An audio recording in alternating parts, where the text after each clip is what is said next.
la première optimisation que pouvez faire, et c'est pour moi, en mon sens, c'est la base. Dans la toute première optimisation à faire, la première chose que vous devez faire, c'est de pouvoir construire des images plus petites. Pour moi, c'est la base en fait.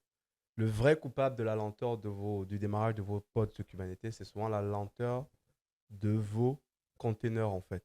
Donc de vos images Docker.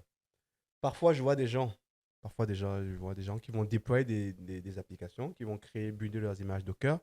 Et à l'intérieur, ils vont foutre tout un tas de libs qui ne vont même allez, pratiquement jamais utiliser ou peut-être utiliser une fois quand il y a un problème. Je parle, ils vont peut-être mettre du VM, du curl, du JQ. J'ai même vu aussi de la base du client MySQL à l'intérieur d'une image, quoi. Est-ce que vous avez besoin de ça en production réellement? Combien de fois vous avez besoin de vous connecter sur votre pod pour faire un VM ou un curl? Arrêtez de faire ça, les gars, ou bien d'installer un JQ.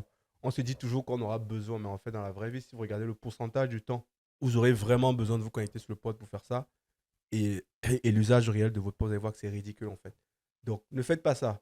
Si un jour vous devrez peut-être débugger un problème sur votre pod et que vous avez besoin de cet outil-là, une fois que vous êtes connecté sur votre pod, pour pouvoir débugger, installez ces outils-là.